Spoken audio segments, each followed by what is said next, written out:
This is an expose of an organisation called Hope Not Hate. You're going to witness allegations of blackmail, sexual assault, providing drugs to sources of information in order to get them to say something, paying people tens of thousands of pounds. When you get your media reports or see on documentaries people speaking about us, you see a source of information. What I'm going to do is give evidence and show you how those sources are created. The BBC, Channel 4, they can't blackmail people, they can't offer money to people. In steps the dirty tricks brigade of the British establishment, Hope Not Hate. They come in, they take a source, they approach people, everyone they approach around you. They offer money, they offer drugs, whatever it takes in order to get them to say what they say. When they say what they want them to say, or they lie, these guys publish it to the world.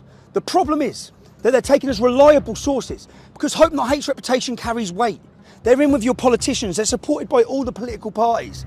By the end of this documentary, you're going to question every source of information that you see from this point on.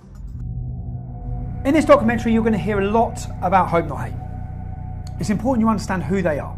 Hope Not Hate is a so-called anti-fascist organisation who formed in 2004. They formed from a group and a magazine called Searchlight. Nick Lowles, who now leads Hope Not Hate, was a lead member of Searchlight. In 1984, Searchlight worked alongside PARAM to fraudulently edit footage which they were prosecuted or taken to court and sued for. They paid £1 million damages to Conservative MPs who they wrongfully edited footage to link them with far-right extremist groups. Hope Not Hate brand themselves as an anti-fascist organisation. They're there to tackle fascism. In reality, they label, slander and attack anyone who speaks out against open borders or against Islam. The worrying thing is they have a lot of influence. For example, all media outlets across the UK, across the world, take what they say as credible and they work hand in hand with them. From CNN, The Guardian, Huffington Post, The Independent, Sky News, Newsnight, Panorama, The Metro, The Sunday Times. They even advise the UN. They advise counter-terrorism. Just last year, Hope Not Hate were identified in a Swedish military report on left-wing extremist violence. It has been proven that Hope Not Hate exaggerated hate crime figures by 3,000%.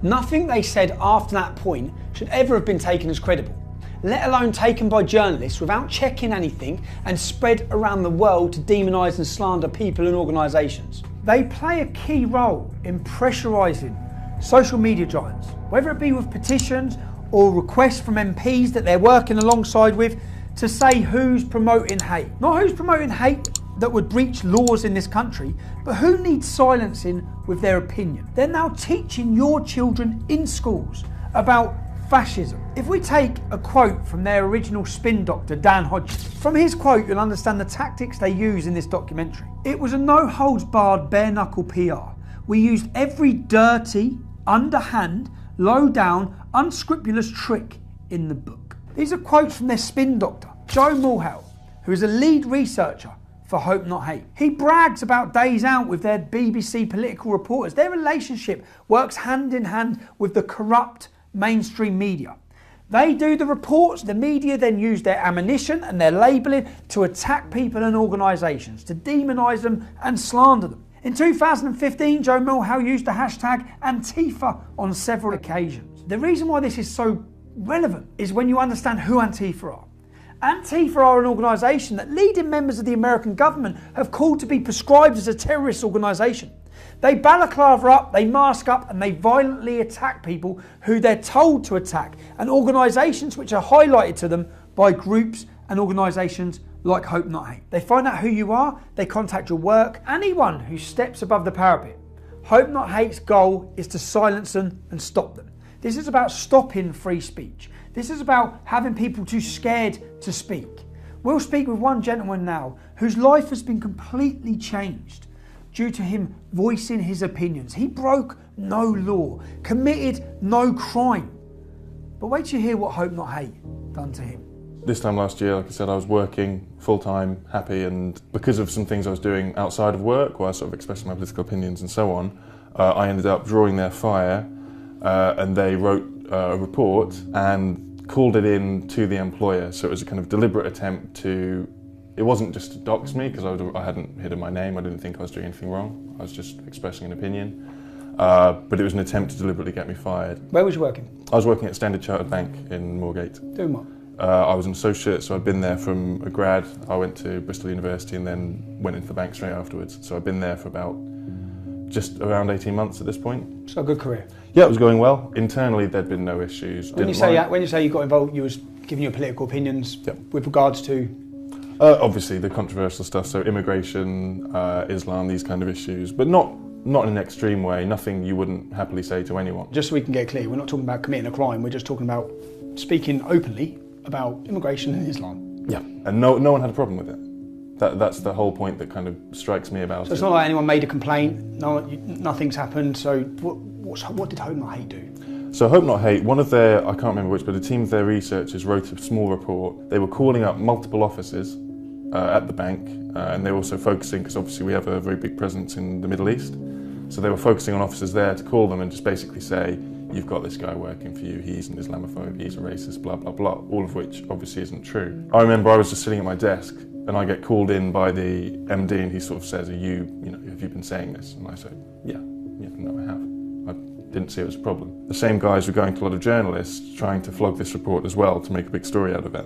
Eventually, in around the summer of last year, you get this article, and it's very vicious, and it's obviously largely lifted from the report that came out a few weeks earlier, using slurs, using kind of nonsense labels, calling us Nazis, all that kind of thing. Calling you Nazis with any evidence? Was there no any evidence anything whatsoever you've said? At all. It was made up with a very clear intention of making me lose my job, and it's a common tactic. And you did lose your job? Yeah, I was suspended, and then once the coverage happened, they obviously, whilst previously, like internally, the bank, I think, had kind of thought, well, maybe this is just an attack piece. Once there was coverage, obviously, it's their reputation on the line. So then, pretty much immediately, I was fired. I have worked. Just so that the public understand this, you committed no crime. No crime.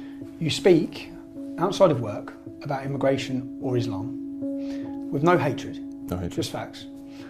And because of that, where are you now? How's your life changed? What do you see for your future now? Financially, very difficult, of course, because it kills your income. And then there's knock-ons from that are always a pain. Okay, well, thanks, and I hope you. I wish you luck and try and get your life sorted. Me too. Yeah, good luck. Thank you. So Hope Not Hate are the dirty tricks brigade of the British establishment. This is Nick Knowles. Nick Knowles is the main face and the head of the organisation. Matthew Collins, Joe Mulhall. First of all, we'll rewind 2 years. I've already exposed this organisation. This is Caelan Robertson. Caelan Robertson is an ex-employee of mine. They got into him. They blackmailed him. He was sexually assaulted. He was threatened. He was intimidated. He was scared. And they created him into a source of information. So they forced him to say negative things about me so the media could print them to the world. You're going to hear that story now.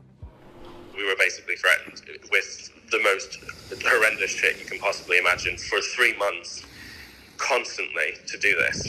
Constantly. Because basically, why they have dirt on us is when we left Rebel, I don't know if I told you this, when we left Rebel, we were really fucking angry, and none of the media would take all the stuff we had on them. So Nick Close reached out to me on Twitter and he was like, oh, meet up with us. And we were like, oh, okay, like we weren't working with anyone then. So we were like, yeah, fuck it. And we met up with them twice and we were like, we can write a book on Rebel Media. We can write a book on how they've scammed people and this and this and this and this and this. And we were like really conniving with them. One of the first things they started threatening us with, this only started 3 months ago. We had no contact with them between 3 months ago and leaving Rebel, nothing.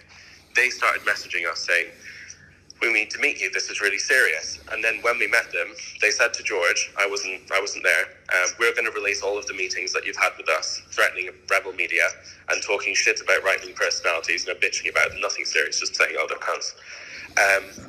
And they're going to make you, and we're going to basically expose you. And also, we've got 6 signatures from the top trade unionist organisations in the country saying that they're going to come after you, and the government have opened a new department which we're advising on counter-terrorism, which are going to prosecute you for writing scripts which have incited the Darren Osborne terrorist attack. And it was like, they were basically like, you're going to fucking go to jail and you're going to get exposed for meeting with us if you don't work with us.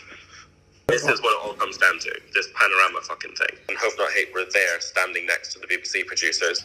When you went for the meeting with Panorama, who from Hope Not Hate was there? Nick, Joe, John Sweeney, and the producer. So, Hope Not Hate were like fucking terrifying, and they like did, you know, they blackmailed us. They felt like Joe fucking used the whole thing to try and get into Kaylin's pants. This is how bad it really was. When we pulled up in London, this was the day I dropped off the suitcase to you, right? That I went straight off from there, I can't remember where it was, to go and do this interview with them. They hired out this big car park warehouse thing. They had a little chair in the middle of it. I walked into this room, sat down. It was a cameraman, it was the head producer, it was Nick, and it was Joe. And then I started getting really nervous because she was saying, how much money, name numbers, name figures. And I was like, well, it was enough to pay for us to make videos, and all the money was spent on... And I was just saying vague shit. And then Joe said, can we stop the interview, please? And then I was like, okay. And then Nick went, can you come with us, Kaylin? And then Nick and Joe took me to the other side of the warehouse and said, Kaylin, you really need to give them more information than this. You really need to open up a little bit more, because this is really not useful to them. They're probably not even going to use this. You need to go into specifics. You need to go into numbers. You need to at least show them something. Were they threatening you at you? Breather, have a cigarette, and we'll come back to it.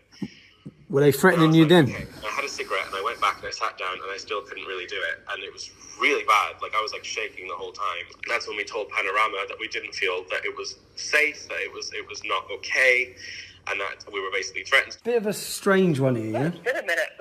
I know, sorry man, I know it's 4 o'clock in the morning here, but I've just got off the phone to Kaylin for an hour, yeah? How much have they told you about Hope Not Hate? Not much, why? You're aware they've been meeting with them regularly? I've met Joe too before. Yeah, I know that Kaylin and George have met with them before. Continually met with them? When you was doing your Borderless documentary, Hope Not Hate flew out to Italy to meet them? I don't know what they were talking about, but for the most part, like, I think they're just afraid of them. From what I've been told, it's like they're like, oh, they're kind of blackmailing us, like, hang out with us, or else we're going to get you guys arrested or whatever. So they've just met with them. So hold on a second. I work for Panorama. Were Hope Not Hate present in that interview? Were Hope Not Hate present in an interview with Kaylin Robertson? I work for Panorama, and we are doing a film about you. Are you aware of blackmail? Are you aware of Joe? Look at me. Yes. I'm a reporter, and I'm asking you a question. Okay. Right. I get the point. Are you aware? Let me ask you one question about that. Okay. Are you aware of indecent images sent by someone from Hope Not Hate to Kaylin Robertson? I'm aware of the allegation. You are aware. I'm aware of an allegation, and I do not think it credible or serious. If I'm wrong, you can put that information out there. If somebody has been blackmailed, threatened, intimidated by an organisation that is steering your documentary... It's not serious. Okay, can we hear the next one? Play the next bit.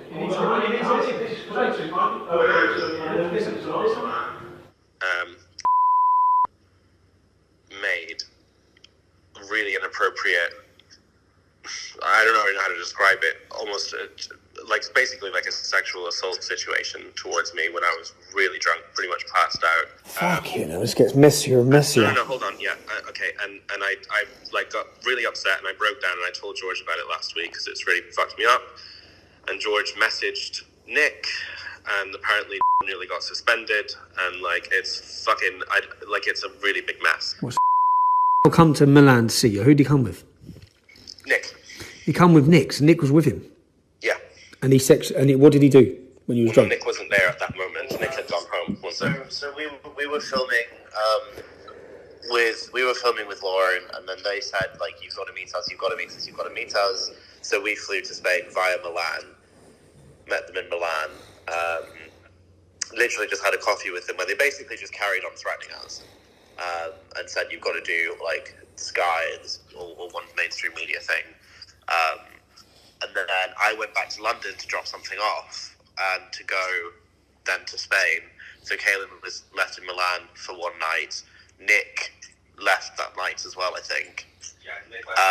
And then this is when this thing happened. Kaylin said that he was basically really wasted, that he thinks let himself into Kaylin's room. And basically, yeah, Kaylin kind of woke up and was like half naked, like trying to do stuff with him, and then Kaylin said no, and I was like, oh, you don't have to tell anyone, blah blah blah blah. Kaylin was like really fucked up about it. So this was like 3 months ago, or 2 months ago, and Kaylin only told me about it last week. So I messaged Nick saying, like, we need to talk, what the fuck is going on? And then Nick said that he's like doing an investigation into it. George also messaged Panorama saying, guys, Hope Not Hate raped Kaylin. Now listen to this recording that was released just this week of Kaylin Robertson, who's now a journalist for Byline Times, and George Llewellyn-John, who's my ex-colleague. Listen to the allegations they are making. The British state. This is what Hope Not Hate did to them. They're all gearing up to say, if we take down those boys, then the Tommy Roberts situation never happened again. Joe said there was a meeting that took place recently where they had 3 files on the table, and it was Tommy Robertson, Kaylin Robertson, and George. Everything we've ever done, our birth records, every hospital visit we've ever been to, every psychiatric, every au pair we've ever had, everything you can possibly imagine. Shit from when I was like 10 years old from another country. And they had all these files, and they were like, the hammer has to fall on one of these people, and who allowed this to happen? It's like they're literally sitting there with the files and a hammer going.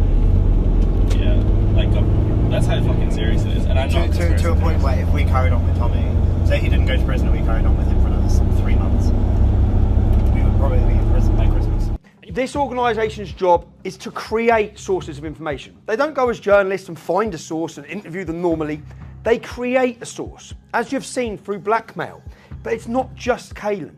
We will prove to you source after source after source against different individuals, not just myself, have been created. Once they create their source and their source pumps the lie that they want them to tell, the mainstream media are waiting. They then take that story and they pump it to you, the British public. You don't know what's gone on behind the scenes. You literally get the newspaper or the news article or the documentary. They work with Panorama, they work with Dispatches, they work with everyone. Let's listen to what Joe Mulhall had to say when I asked about his involvement and his presence during the filming of Panorama against myself. Hello? Hi Joe, it's Tommy Robinson. Oh, hi there, how's it going? Yeah, not bad. Obviously you're aware I have a documentary coming out on Saturday. I'd just like to ask you a couple of questions quickly about your involvement. Bear with me. I'm not going to be able to do it over the phone, I'm afraid. I'm not going to. I'd have to speak to colleagues before I can do anything, I'm afraid. So you can't just answer why you were you present during an interview with Kaylin Robertson and Panorama? I'm not going to be able to talk about anything on the phone. Why not? Why not? Well, you can't just ring someone up. If you want to speak to me, you can drop me an email and we But can. This is just your opportunity to counter what's being said. I'm not going to answer any questions over the phone, although I don't see what's the issue there is, even if I was. Really. So were you and Nick Knowles present during an interview with Kaylin Robertson and Panorama? I've said everything I'm going to say to you, Tommy. I'm not going to answer any questions like that. If you want just to a yes or no. It's just it's a simple yes or no. Simply, look, Tommy, we're wasting time here. Okay. So. Now listen to what happened when I approached the producers of Panorama to ask them the simple question: were Hope Not Hate steering your documentary? Okay, well you're in trouble as well. You're all in trouble. You're all in trouble. We invited you for an interview today. You haven't given us an interview. No, I haven't. I've exposed you, okay? You were trying to destroy my life. You have been contacting people. Why were Hope Not Hate present? Why were the leaders of a far-left George Soros-funded organisation, why were they present during the interview of a person which you were goaded in to give bad information about me? Why were they present? Tell me. If this is a Panorama documentary, why were Hope Not Hate present? This is an ongoing documentary. This is an establishment attack on me, and you're part of it. And you've been exposed to the world tonight. This is Jim Dawson. Many, including the media, say that he is the brains behind many organisations who are labelled as far right. He's a money raiser. He does the work in the background. I was invited to a meeting with Jim in 2015. Literally hours after the meeting ended, these headlines were pumped around the world. Literally within hours of that meeting, Jim Dawson, who openly admits this, had contacted Nick Knowles. He'd give them the story, and they were pumping this story around the world. So I've been very aware since 2015 that Jim Dawson, so-called patriot from Northern Ireland, is in bed with Hope Not Hate. Okay? So when I see Jada Franson, who was Paul Golding's partner in Britain First, both of them were put in prison for their activism. They went to a paedophile's house who is now convicted and got 20 years in jail, and they questioned him when they knocked on the door. They both got custodial sentences. Jada comes out of jail and literally straight away teams up with Jim Dawson. That was concern bells for me because I know Jim Dawson is in bed with Hope Not Hate. Literally within 2 months of her coming out of jail, I saw a Panorama documentary in Northern Ireland with Jada Franson on it. Listen to what she says. We've spoken to a number of ex-members of Britain First. They also said there were times when they would go out and Paul would lock you in the house until they came back. Is that true? Yeah. This was my normality. This was my day-to-day existence, was just complete control, I guess, or being controlled, I guess. It was like I just accepted that was what he was going to do. That I couldn't, if they went out and he'd lock me in the house. Now you have to understand what was happening at this time in Northern Ireland. Britain First were making inroads. They were the only political organisation who were taking to the streets, getting people out on the streets and raising awareness of the Islamification and what the problems that come with Islam. They're the only party talking about it. And for that, they must be silenced. In step, Hope Not Hate. Now we know that in 1984, Searchlight, the organisation that then turned into Hope Not Hate, had to pay £1 million because of the stitch-up and hatchet job they were doing with Panorama against Conservative MPs. £1 million in 1984. We know, and I've proved to you, that just a couple of years ago, the Hope Not Hate were working with Panorama to stitch me up. So when I see a Panorama documentary with Jada Franson, whose right-hand man is in bed with Hope Not Hate, it rings alarm bells. I was also aware that Jada Franson was close associates with Johnny Mad Dog Adair. This is her in his house with her dog. They were close. This is who Johnny Mad Dog Adair is.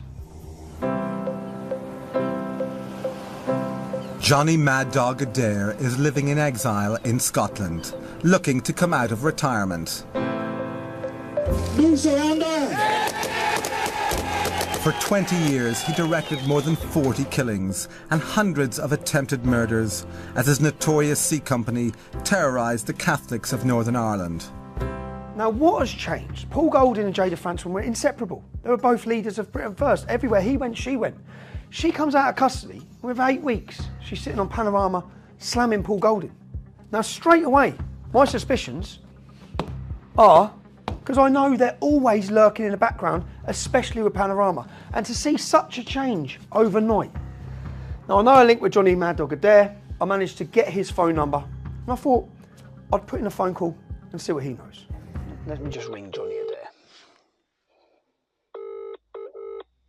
He's going to think, what? I've heard he was... Hello?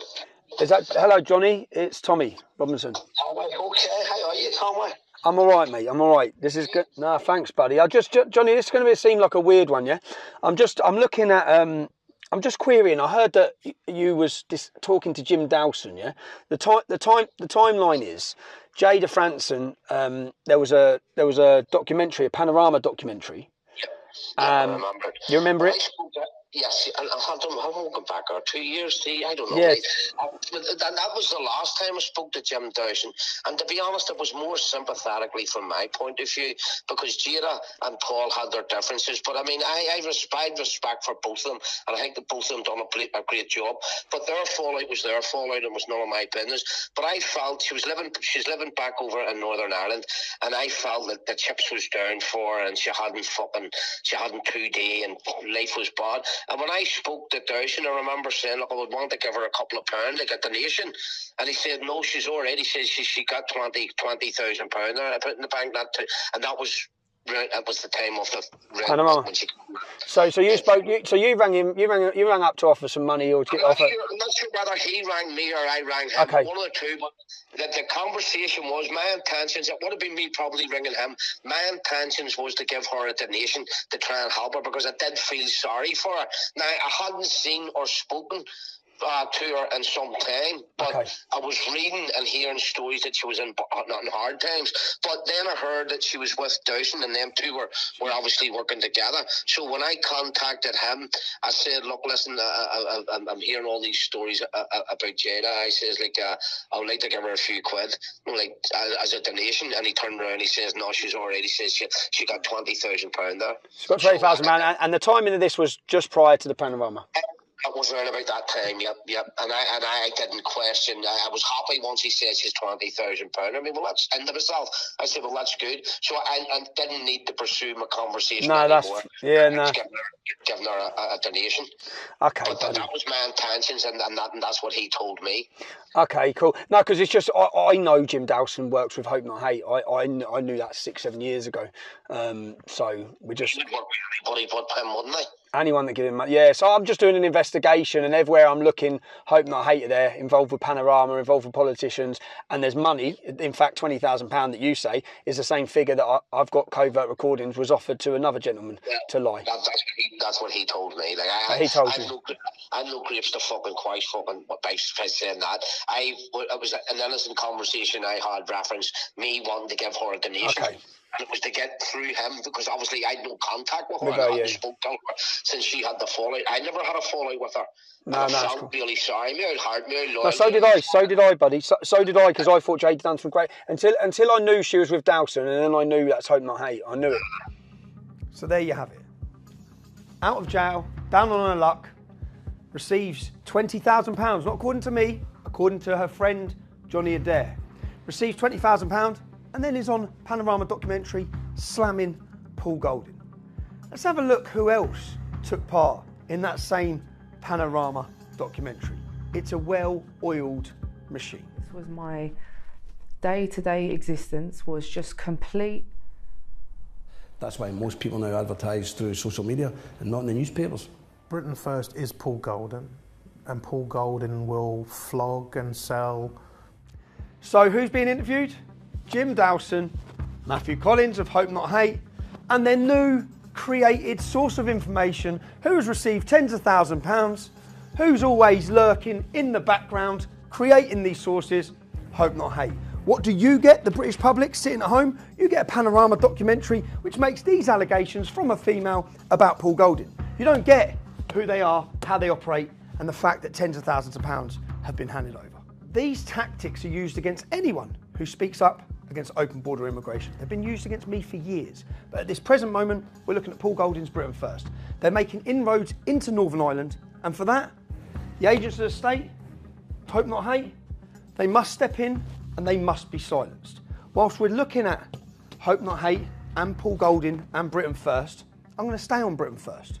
Let me introduce you to Andrew Edge. Andrew Edge was the main security person for Paul Golding. They were together everywhere for years. Everywhere Paul went, Andrew Edge went.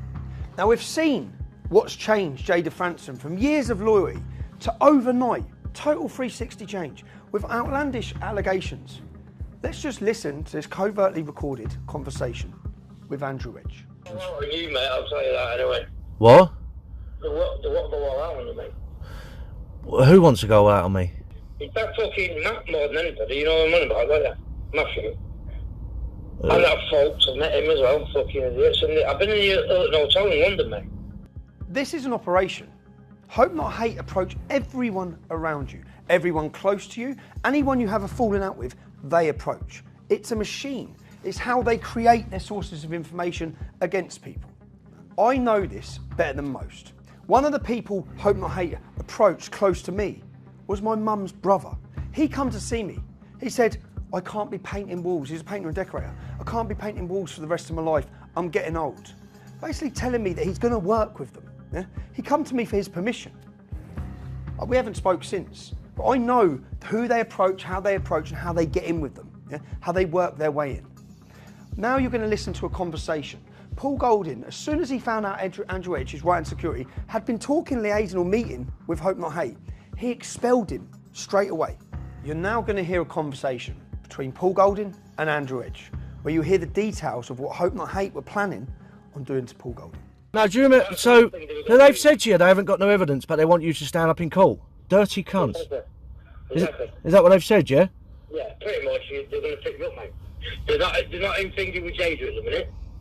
Because fucking Jada's ass was just demanding too much. She's demanding too much. Say again? She's demanding too much. Yeah, she was asking for too much. The thing is, there's fuck all there's fuck all they can get me on anyway, the cheeky fucks. Well, a woman from the Home Office has been there. What, and they want you to set me up? Yeah, proper. And they're going to pay me fucking 20, 30 grand now. So there you have it. Andrew Edge, £20,000 offered to him by Hope Not Hate. That's the exact same amount that Johnny Adair says Jada Franson received just before she comes star witness in a big documentary that you're all watching at home against Paul Golding. Andrew Edge offered £20,000. He admits he's been receiving money from Hope Not Hate. I said, I've got nothing to hide. You have. You've been working with the police, the Home Office, Hope Not Hate. Will I ever work with the police? No. Have I worked with on the yes. Go on, crack on.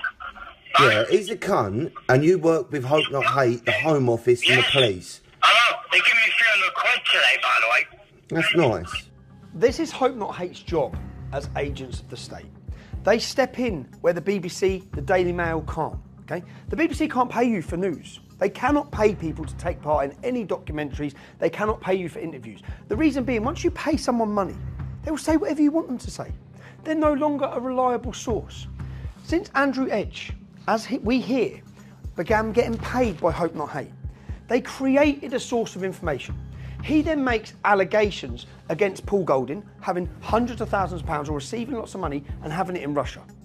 He hasn't just made allegations against Paul Golding. He's made allegations against me.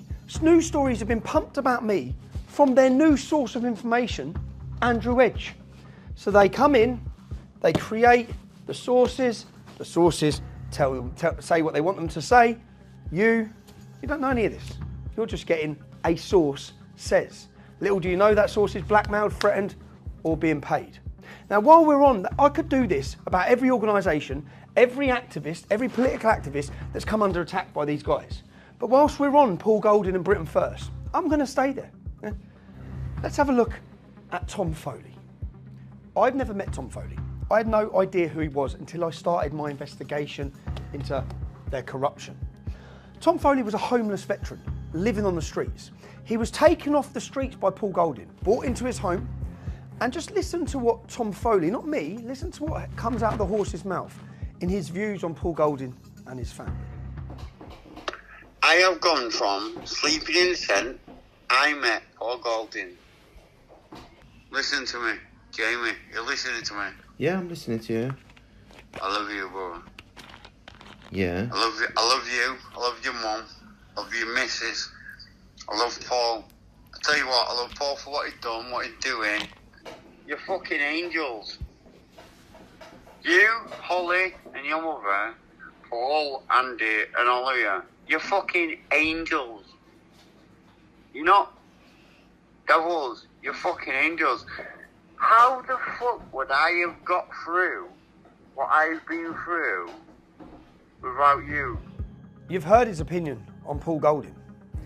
The man was welcomed into the organisation and travelled everywhere with them. Now, what is it that changes that opinion to this?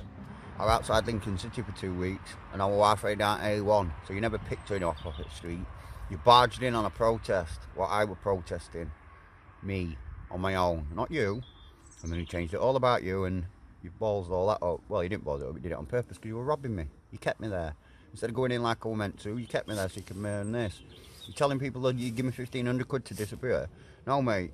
You've got 15 grand of mine in a bank account, Paul. 15,000 quid. You got 16.5 grand for me. You owe me 15 grand. Yeah. Don't be telling people you sent me on my way with 1,500 quid. What is it that changes him? Now, let's look at the first person to share Tom Foley's negative comments on Paul Golding. It's Matthew Collins from Hope Not Hate. Now, what's changed? What's happened? Well, it's very similar to what's happened here, here, here, and now here. Let's listen to a conversation from Tom Foley. Have you met Hope Not Hate by any chance?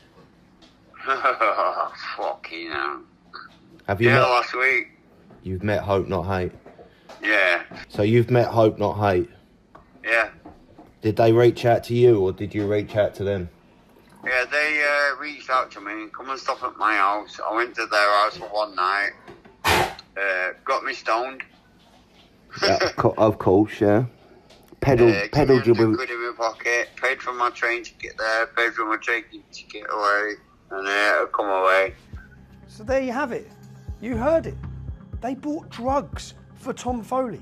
Tom Foley was homeless because he suffered from mental health and addiction issues. When you get someone like Tom Foley, which is what Hope Not Hate have done, they've contacted him, they've paid his travel, they've put him up, they've give him drugs, they've give him money. Now when you give an addict drugs and money, they'll say whatever you want them to say and waiting ready to pump it to the world. Them and the media. This is simply proving to you how Hope Not Hate operate. I'm presenting it. This isn't my opinion. I'm giving you evidence. These are covert recordings of not one, not two, not three, four, and will continue to people who are admitting that this is how they operate, whether it be drugs, blackmail, sexual assault, tens of thousands of pounds. They create the source of information that the mainstream media are sat working hand in hand with them. They're working together and they're ready to pump it to you, to lie to you, to create negative views of certain people. In my discussions with Paul Golding during my investigation, he was under the opinion that something had to be done. Their actions are criminal. Paying tens of thousands of pounds and asking someone to lie in court is a criminal offence. Giving drugs to people to get them high in order to get them into position and give them money as well to get them to say certain things about people is a criminal offence. Paul told me to meet up with him because he was going to do something about it. I went to meet him to see what was happening. So, Paul, tell me what we're doing here. We're outside Bexheath Police Station, South East London. I've got a pre-arranged interview, an appointment with someone from CID. They've told me to come down about 7:30, which is we're right on time. I'm handing in a witness statement and I've got a USB stick here which contains multiple clips of 2 phone conversations which implicate Hope Not Hate in criminal offences, specifically Matthew Collins and Nick Lowles. And these offences range from conspiracy to commit perjury, perverting the course of justice, and the supply of basically Class B drugs or something like that. So I'm going to speak to them and hopefully they'll launch a criminal investigation against Hope Not Hate. They said they found an officer, that was an hour ago. Okay, I'll check it. Can you double check for us, yeah? Do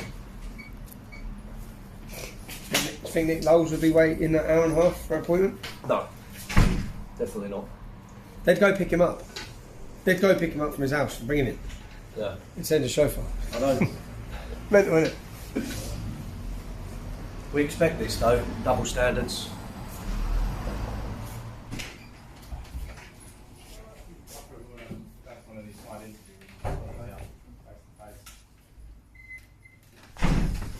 All sorted. Yeah?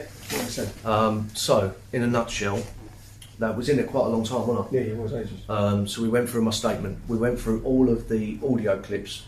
They said they're going to go and investigate the whole thing. They said they're going to speak to Andy Edge. Yeah. They said they're going to speak to Tom Foley. They said they're going to speak to Jada Franson. They all seem to be implicated in this. They all, whether it's drugs or perverting the course of justice or something like that, they said they're going to go away and speak to those people and say to them, look, you said this. Is this true? Because if it's true, it's a court case. If it's true, they... Why would they lie? Well, what exactly? Why would they lie? Why would they make up such elaborate things? You know? And all about the same organisation? Yeah, about the same 2 people, Matthew Collins and Nick Lowles, both mentioned by name on those audio recordings.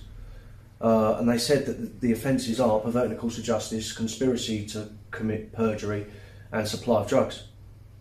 It's all there. Yeah. And audio evidence, they go and speak to the people, put it in front of them. If I had an audio recording of you saying X, Y, Z, and they put that to you in an interview, and you wouldn't have a leg to stand on, would you? You'd have to admit it. It's the same as the audio recordings from PARAM, where they're blackmailing two of my old employees. Yeah, which they clearly were. So they said they're going to go away. He said, I'm going to go away now and speak to these people. Okay. We're going to speak to them, and we're going to interview them. They said they'd email me the crime reference number, literally, by tonight. So they've opened a criminal investigation? They've opened a criminal investigation into Hope Not Hate, specifically Matthew Collins and Nick Lowles. Well, they need it. Yeah. They need it. Because in the past they've taken money, taxpayers' money, and they tout themselves as this squeaky clean, anti-racist group, but really they're involved in criminality. They're trying to stitch people up using illegal criminal means. Well, they're doing what... So I was going to go gym, but that's changed. Because last week we went with Paul Golding to report Hope Not Hate for some crimes. I know he's had a mad week and his family have had a mad week. But I just watched a video of Great Manchester Police coming to his house and telling him that his life's now in danger. And so is his partner's life in danger. So we're going to shoot straight up north. We're going to see Paul, see his family and find out what's been going on. Because it seems last week Hope Not Hate reported, and I know there's a lot gone on this week involving Hope Not Hate and the targeting of Paul's family. So we're going to go see what's going on. So, well, thanks for letting me in. No problem. I just want to ask you a few questions Yeah. about recent activities with regards to Hope Not Hate. I obviously went with your partner to London where he made an official complaint, a legal complaint to the police about their actions. Am I right that in the same week you had a visit from the police? Yeah, it was just around 5 or 6 days later. I got a knock on the door and it was Greater Manchester Police's safeguarding unit. And as soon as you hear safeguarding unit, you know something's up. So I allowed them in and they spoke to Paul and myself in the living room and they said, there's been a credible death threat to you, do you know, so we need to take precautions. We need you to know, do you know, we'll get the fire unit out. Right, what it is, like I say, I work in a safeguarding unit and we deal with things along the lines of threats to life. Yes. Okay? We've received some information that there's a risk to yourself. Okay? Okay. My DI has had a look at this and he has deemed that this risk is quite significant. So he's asked me to come round and issue you with a threat to life warning notice. Okay. As you can see here, I've got, you know, a safety guide that Greater Manchester Fire and Rescue Service gave me because our lives were in, you know, danger. So they believe, when they say in danger, they're giving you a fire safety, they believe that someone's going to possibly, or they're telling you someone's going to firebomb your house. Well, that's what this they is said, yeah. When the firemen came round, they said, you know, you're at real risk of petrol bombs coming through your door. They told us to lock up our wheelie bins outside with chains. You don't get them near the house. Yeah, so they don't get them near the house because the flames go Yeah. straight up. They put a letterbox guard on the front door. They checked all the fire alarms and had a lengthy discussion with me about what to do in case of, you know, a fire. So how long have you lived here? 6 years. 6 years. Your partner's been involved in politics for longer than that. Yeah, of course. He's had some high moments as well. Yeah. All in the media, high opposition to him at times. Have you ever had any threat at this house? Never. So all of those key moments of Paul's career or Paul's life, you've never had any trouble here? Only when it related to Hope Not Hate around 18 months ago. There's been 2 incidents here and both have related to Hope Not Hate, you know, and who they've funded. Addy, you're full of shit. Okay. And then, so they come round. What's that? You've got a child that lives here? Yes, I've got a young son that lives How here. old's your son? He's 13. So have you had to talk to him about this? Yeah, well, when this first happened, when we got the knock on the door on the Friday, I was advised by them to get my son out of the house just because there is an imminent threat.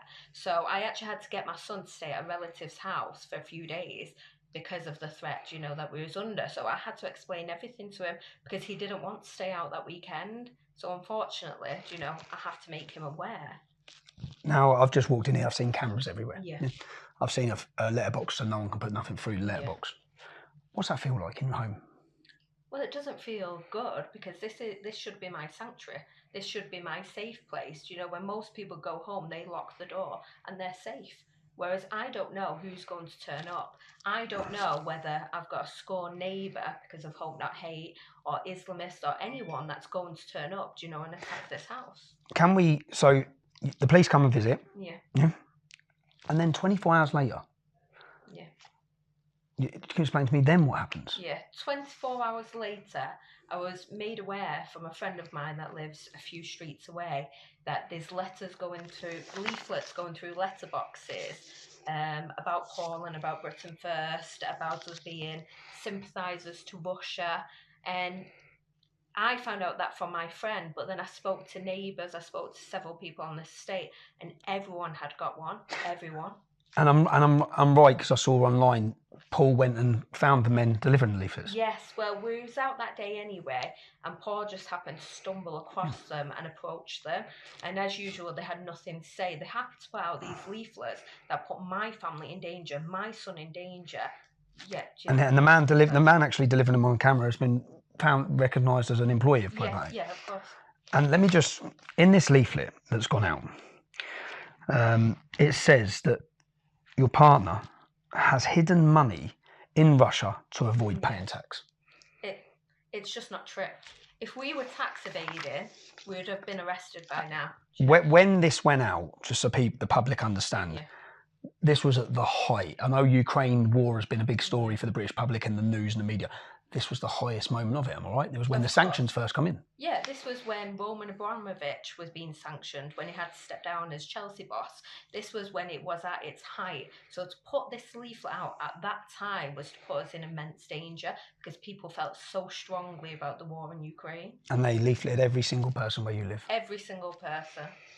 So Paul goes to the police station, makes a complaint. 5 days later, police are at the door, your life's in danger.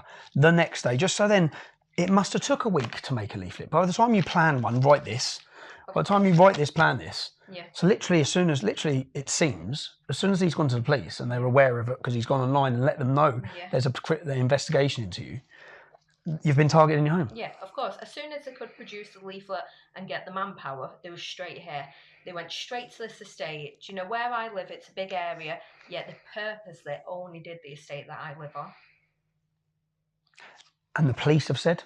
The thing is, if you look at the sequence of events, it makes sense. Yeah. I go and report Hope Not Hate for criminal wrongdoing. Yeah. Literally a week later, they're in my vicinity, in my neighbourhood, delivering leaflets saying that I'm a tax cheat and that I'm Putin's stooge in the middle of the Ukraine war. It's almost like they're, because of what I've done, reported to the police their criminal wrongdoing. Yeah. It's almost like I'm being bullied and targeted. And it's all very malicious. The whole nature of it is, isn't it? So and it's the fact of, and that's the whole definition kind of a malicious communications, because the fact that it's untruthful, it doesn't matter. It's the fact of it's generating the intention behind it. Do you know, because fair enough, disagree with us, are you right? But don't try and put people in harm's way. Yeah, definitely. You know? And there's an expectation that you're never going to have everybody agree with you. Everything. That's life. We get that as people anyway, don't we? But there's a line, isn't there? And this is way over that. Yeah, there are, like I said, there are other strands of this situation that are probably causing this Hope Not Hate a lot of consternation. The fact that one of the people they tried to give a lot of money to stitch me up in court, which is being investigated by Met Police, he's on trial in October for threats of violence, threats to kill, all that kind of stuff, threats of violence to us in this house. He actually came round and attacked this house. But he's being prosecuted already for that. And again, is that the police said there's no other intention behind this than to cause distress, to cause harm, you know, to cause conflict. Because, as you know, say if my son's outside in the garden, who knows what will happen to him for simply being outside. See, the frustrating thing for me with this is that people have a problem with me, but they shouldn't target the women and children. Oh, of course not. Which is essentially, by coming here, this is specifically aimed at to disrupt your life. Of course, because what better Has it disrupted yours and your child's life? Oh, 100%. My son can't walk to school on his own, you know. He has to be escorted to school by a family member. He can't just play out in the front garden anymore. He can't just walk to a local shop, because we don't know who else is going to target this house because of these smears. His life has been completely changed through this, you know. And it's not fair, because he's not in politics. He didn't choose this. And it's based on lies. It's based on lies, fabrications. And in response to? In response to, Paul reporting them for criminality. So we're looking at the tactics and the operation of Hope Not Hate. They're not just content with scaring, intimidating you or targeting you. They want to target your family. They want to target everyone around you. Now I'm just going to take you back to the covert recording with Andrew Edge. Let's listen to this. Yeah, I even know the whole story. They're then going to go on to your missus. Yeah. The boy, they've already made a few things on that.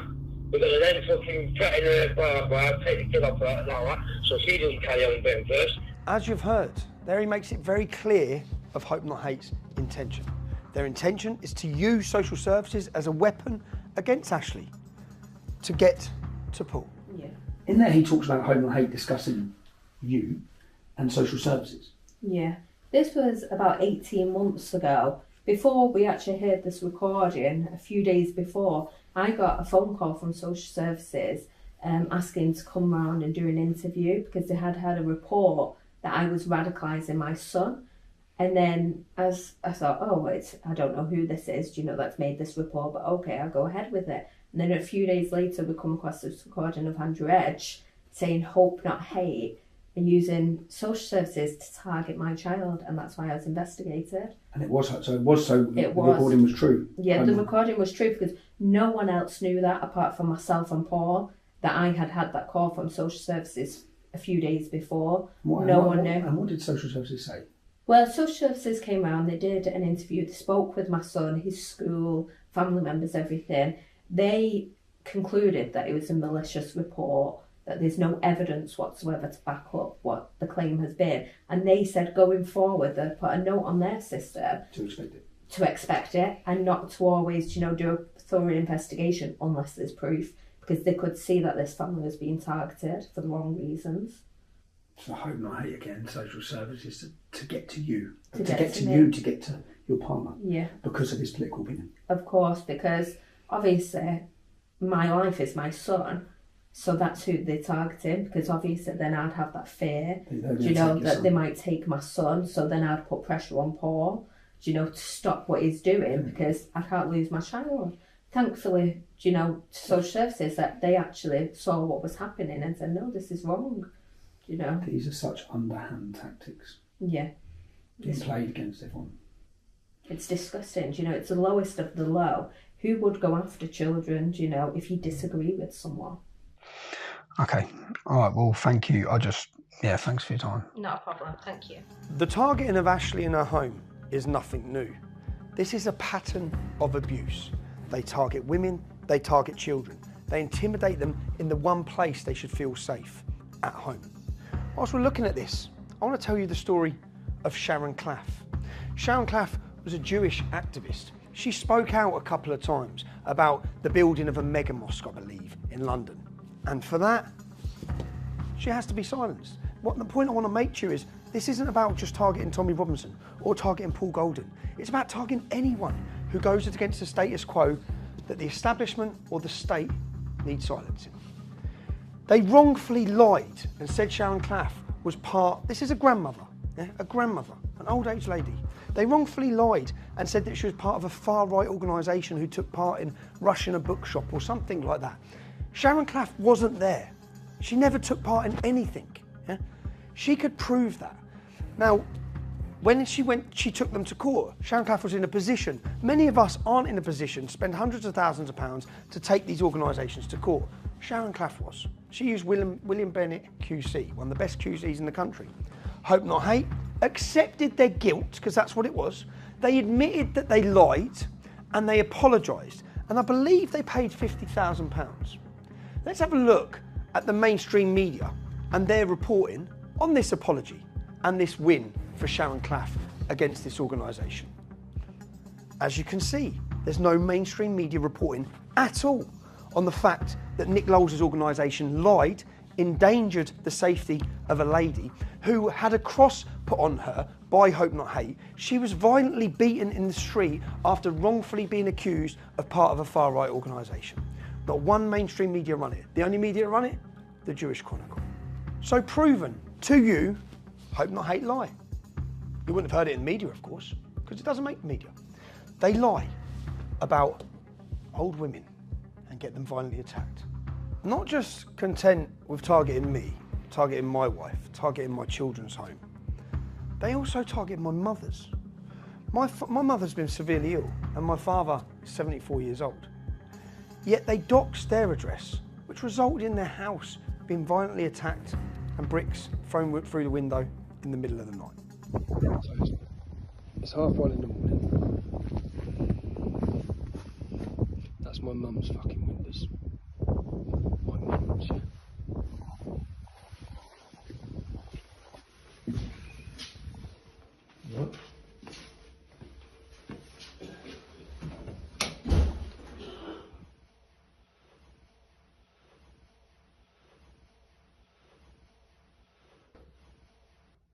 That's my address. Shared it online. To his little hate mob. Yeah, I'll take that down. And how? And they're meant to have a marker on their address, yeah? They're meant to have a marker on their address because 24 hours ago, these bastards were ringing my ex-wife and my son. So police were at their house all day. A marker on the address, and I've just got here. There's no police here yet, even though they've rung the police instantly. When my fucking 74-year-old dad has been woken shitting himself in his bed because someone's smashing brick through his window. She said, because she told me today they've put a watch on the mum and dad's. They've literally put it on while we've been driving here. Oh no, she said, so my ex-partner must be speaking to police about what's gone on, and she's rang them to say. I'm sorry you had to leave your family home at yesterday evening. Yeah. This morning it featured on our management meeting this morning. This job came up, and they're trying to apply the right amount of risk to it. Does that make sense? Yes. Yes. The hate coming from this organisation continues and continues. It then resulted in men turning up looking for me at my mother's house. The neighbours spotted them outside, videoing the property. Then I find out the same day that they were outside my mother's house, four Muslim men, had turned up at another property which had a young 12-year-old girl in. They turned up there looking for me. Why did they turn up at this house?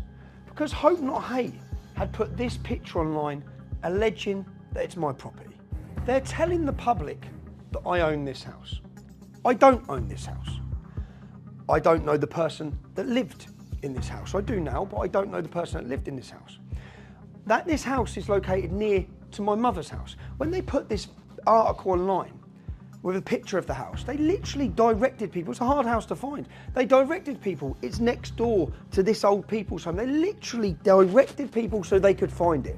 And find it they did. Men turned up looking for me at this property, screaming and shouting multiple times. I'd heard men had been there. I went and approached the lady at the property to find out what's going on.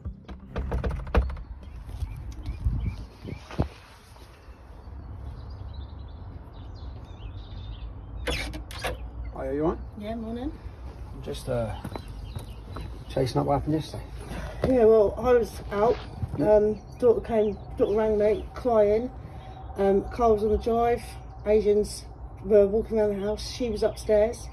I told her to stay on the phone to me. I was coming straight back. She was crying. I told her to go and take a picture of the car. She didn't want to take a picture. She didn't want to go anywhere near it. She's got a good picture. She did, only because she could hear them walking around the back because of the gravel. She knew they were at the back. She ran to the front of the house, took the picture out and went back into her room, hiding under a quilt. How old's your daughter? 12. And you've rang the police just because they went to my mum's house yesterday as well, yeah? They was at my mum's house. It's a joke. I've got video of them, so I'm going to find out who they are today. Right. I'll know who they are today. But you had an incident last week as well. Yeah, 2 weeks ago. It was a Saturday night. The car pulled up. Thought it was my boy coming to see me. Got the door and 4 Asians in the car. Asked me, "Where's Tommy? Where is he? Where's Tommy?" Told him, "I know who Tommy is. I live on there with my kid." This is when we got in contact. This is when I got in contact. And you reported that to the police? Reported it to the police. The police came round, told me to make sure the doors were locked, asked why it had started happening, and I said it was to do with like Hope Not Hate. Put it up on the internet. So how long have you lived here? Over a year now. Have you ever had a problem here? So the problem started a few weeks ago? A few weeks ago, about 3 days, 2 days after the Hope Not Hate put it on the internet, about you apparently opening this house. This is my house. No, it's not your house. No, but they said this is my house. They said it was your house, yeah. So I looked, there's a picture of a van on the drive. Yeah. And someone's put racist cunt. Yeah. I've got lots of things where I'm looking. Yeah. That was my lad's van. My lad's friend's van. Okay. So with his number plate on it. You live here? I live here. With your daughter? Yeah. She's how old again, sorry? She's 12. How is she? Scared. She won't stay here on her own now. I've got to now drop her over to my daughter's all the way in Dunstable before I can go to work today. Because I can't, she won't stay here. She won't stay here on her own anymore. How are you? Just shitting myself, I'm not going to lie. I don't want people coming down the drive. What do you... I know, I'm not trying to... Like, I'm going to come... I'm going... I'll get today cameras. I'm meeting some lads. Well, the police have said that they're going to secure the property for me to make sure that I keep the gate locked. When did they say that? Yesterday when they rode Okay, back. they're going to... Because they come to my mum's last night and they left... And they just left. So... And I said, what are you going to do about it? Because have you got... Where's your letterbox? I think my letterbox is around the other side of the door. Okay. I think it's because I'm already fleeing domestic violence. Because this was supposed to be the safe house for me, but now I'm even more scared. So Nick Lowles, because I'm going to find him, do you want to come and speak to him? Yeah, I will. I'd like to see how he feels about this. You know, like, we've already been terrorised once by my ex-husband. He's got... What happened last time? Well, with my ex-husband, like, Yeah. that's why I've had my house petrol bombed by him, and now I'm getting this done. It's not, you know, my little Well, I'm lady's sorry. shitting herself. She literally is shitting herself. I find out that a lady in this house is a vulnerable victim. She's actually hiding. She's an ex-battered wife whose ex-partner had petrol bombed her previous property. I then find out that her relative had contacted Nick Lowles the very next day after the picture was put online, when she became fearful. Contacted Nick Lowles to tell him it wasn't my house. Did he right his wrong?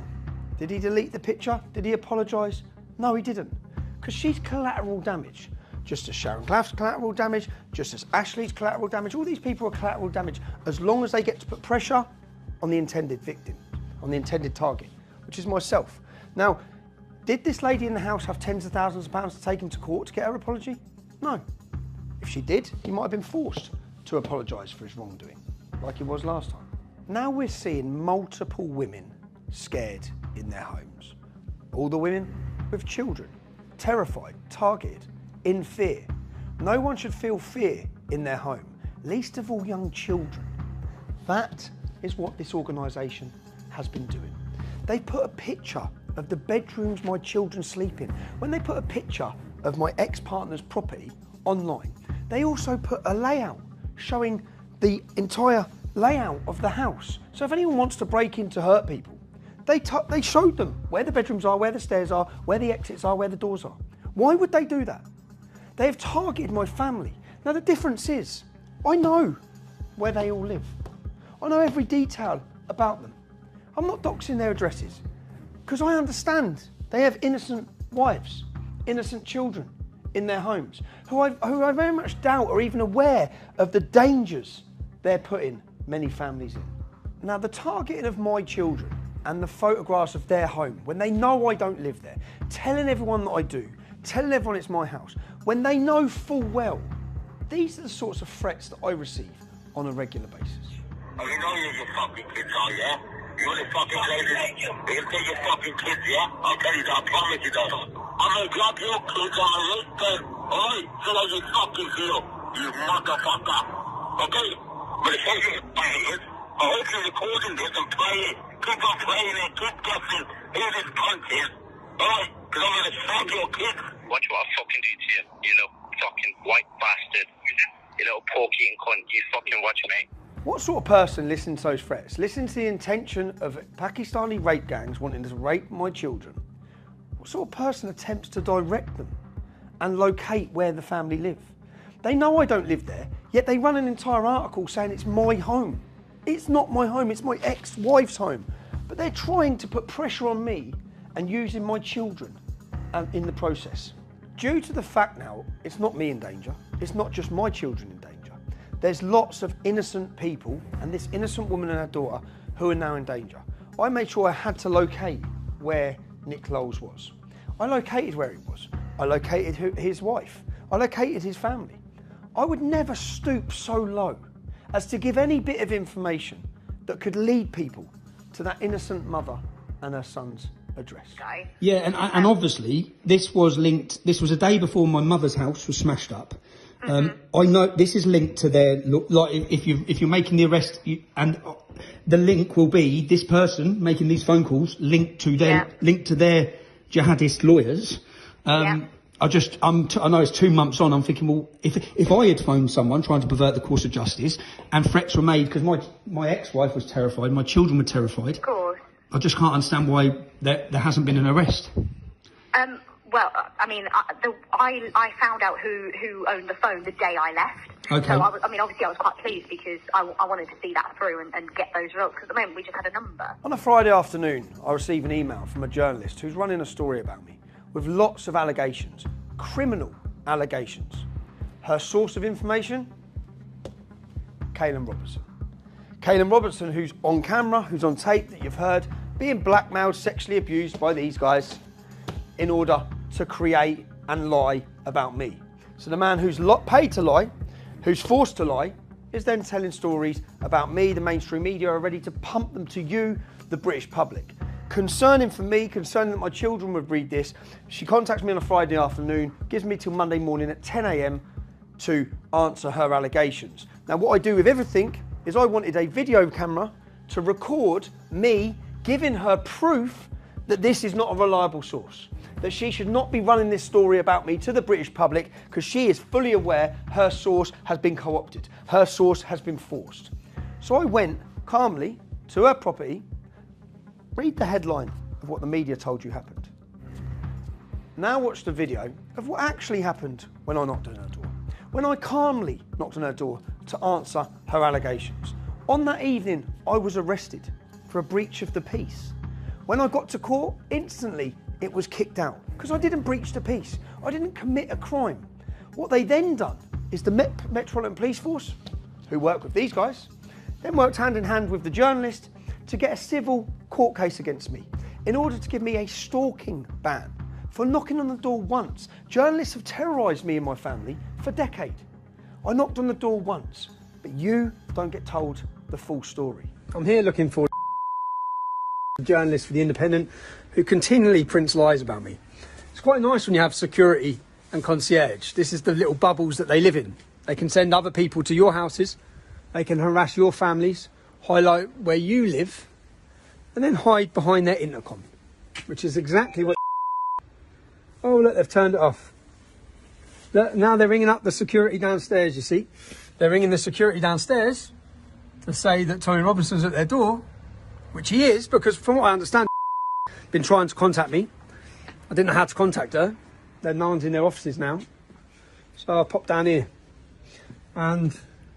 Is that... Yes. I phoned to him, look, trying to pretend she doesn't live here when I know she lives here. Oh. Her partner.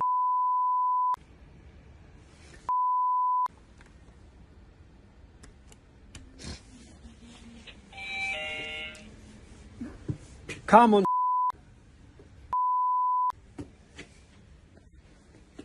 Apparently your partner's looking for me to answer some questions, so I need to speak to her. She needs to give me my right to reply. Doesn't she?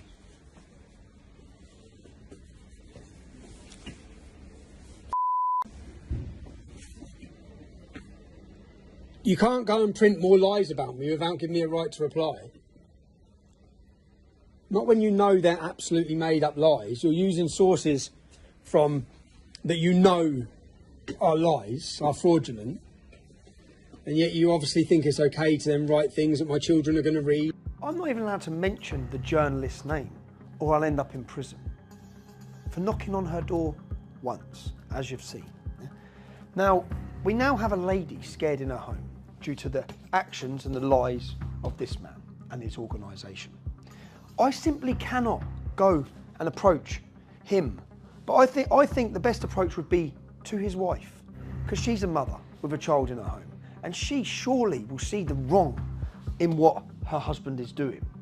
So the lady is scared in her home. I decided that the best idea would be for her, rather than myself, would be for her to approach Nick Lowell's partner to let her know what he's up to. People. I don't know what it's something like with the issue between Tommy Robinson and your partner, your husband. I'm not politically involved. I don't care about Tommy Robinson. I don't care about your husband. That is my girl and myself. My life's now in danger because of this picture that's gone on the internet. The police are involved. I spoke to the police, and they've told me that the best thing is to like try and speak to Nick. I've sent Nick an email, asked him could he take the picture down. Do you go to the school? No, my little girl doesn't go to this school at all. So I've sent Nick an email, you can confirm it with him, and I've asked him please take it down. I've had no response. My domestic violence officer has already said that she's going to approach Nick as well, but I'm not getting any that route. So I'm just asking you as a mum, could you please ask him just to take the picture down for me and let him know that this is nothing to do with me. I rent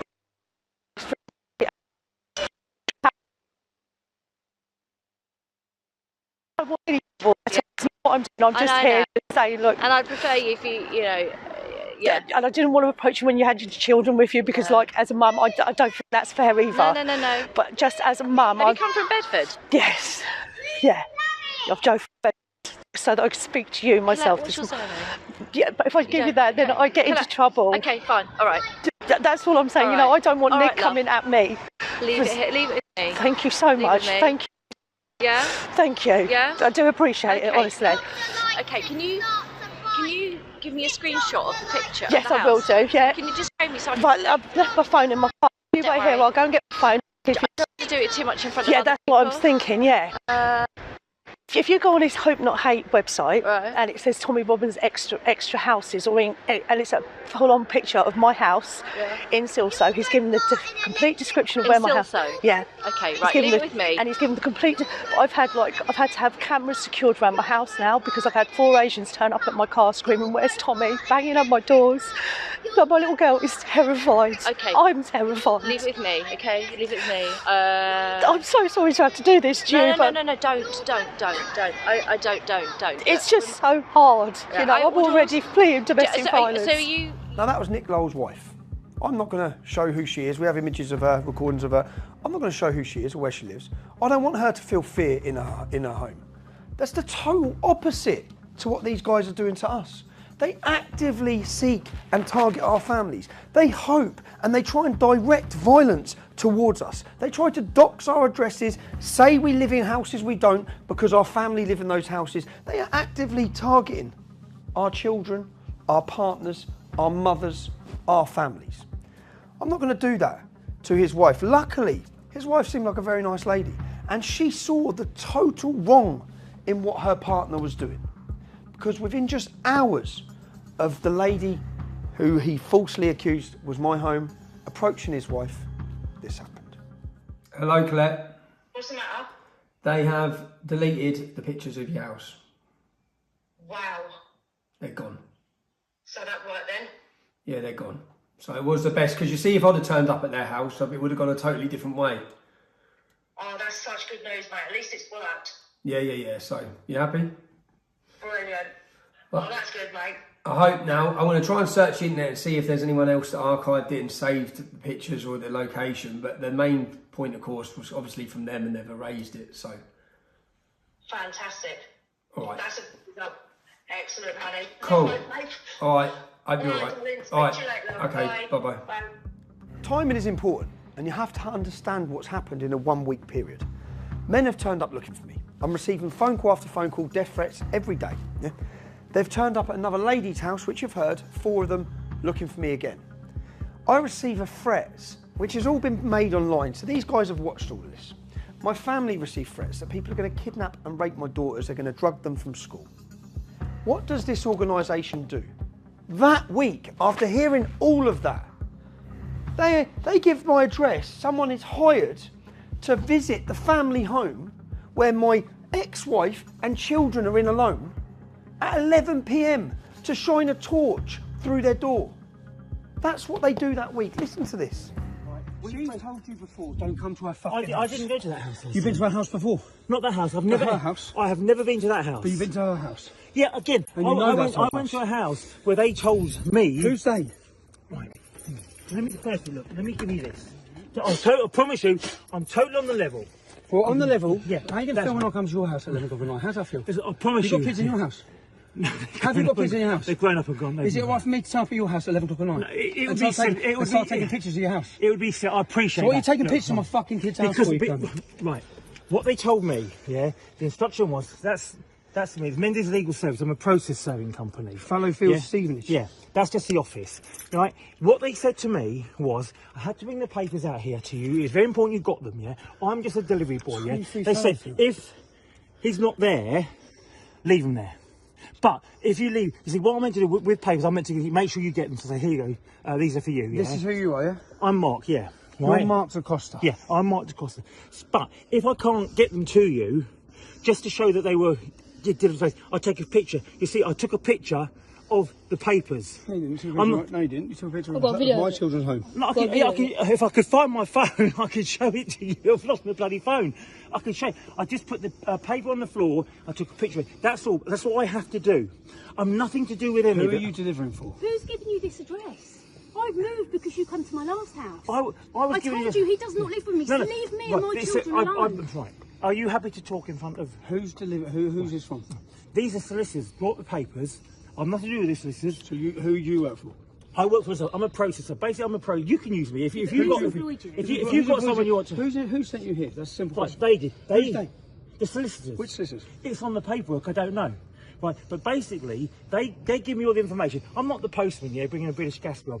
I don't know what it's about. I don't know how British Gas got your address. They just say, Mark... It's not my address. No, exactly, anything. But I'm just given that address. That's all I'm given, I promise you.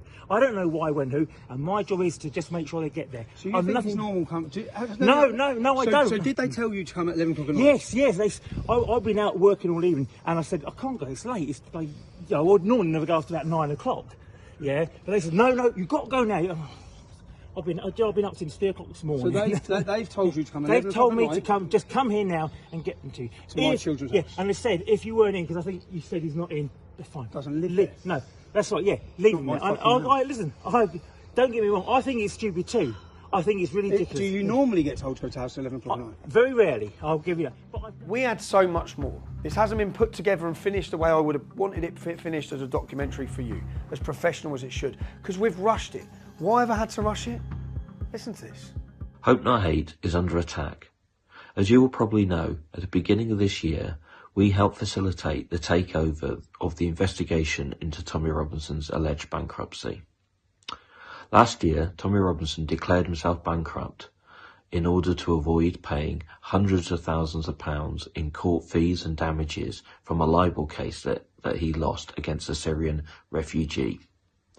As a consequence of our investigation, and as a consequence of our repeated exposés of his assets, he and his associates have gone on the attack against us. They have been watching our houses. They have been confronting us and family members out in the streets. They've gone to the police with all sorts of stupid and malicious stories against us. They have done all this in order to intimidate us, to harass us, and ultimately to silence us. But we will not be silenced. We will not be bullied, and we will not back down. We are asking you to support this crowdfunder so we have the tools and the assets to fight back. We need to increase security in our houses. We need to employ lawyers to take on Tommy Robinson and Paul Golding and their lies. And we need more money to carry on our investigations. We are all in on this now. We will not back down, and we will expose their wrongdoing. Please support us, and please support us in stopping them bullying and harassing us. In his appeal for security, he's raised over £50,000. He's under attack. He's under attack. Look at what you've seen. Look at the targeting of families in their homes. Who's under attack here? But he portrays himself, twists it full 360, betrays himself. He's got all the... under that link, politicians, journalists, they're all commenting, are you okay, Nick? Poor Nick. Poor Nick. This man. That's what's going on. So we've rushed this film because I am aware now that he is working with the Metropolitan Police Force to attempt to get an injunction, just like they managed to get with the previous journalist, an injunction to prevent me showing you any of this. So we've worked fast to get it out, to beat their injunction. When I produced my Panorama documentary, which proved Nick Lowell's involvement with Hope Not Hate and with Caelan Robertson and with Panorama, the Panorama show was cancelled, John Sweeney lost his job and the BBC got dirty hands. Since then, Nick Lowell continues to work with filmmakers, documentary makers and journalists, but he steps away. It's not in-house. So the BBC dispatches, they outsource it to independent film companies that then work with Nick Lowles. That's to prevent them getting the dirty hands that they got last time. But the ploy and the plots, they continue. Now, with his new book coming out, and with the media sitting, guaranteed waiting to run the headlines of their lies, I need to speak to Nick. I need to see how many more sources have been created for their lies. I also need to put these allegations to him from the evidence that you've heard. Last and final stop, let's go speak to Nick Lowles.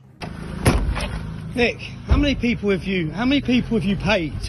How many sources have you created to give false information? How many people have you paid to lie? You give drugs to Tom Foley. Drugs to Tom Foley. Why do you give drugs to Tom Foley? How many different people have you paid to lie? Why don't you stop and talk, Nick? You create sources of information. You create your source of information and then you use the media to run them and pump your lies. Why would you, Caelan Robertson, why was you blackmailing him? What was you doing travelling out to Italy to see him? What was you doing, Nick? You got no answer? Don't you have an answer? Should we talk about your crimes and your activities? Let's talk, come on, why not? Where are you walking to? I'm going to work. Going to work? You're going to create more sources? What about Danny Tomo's ex-missus? Why did you tell her he slept with an underage victim?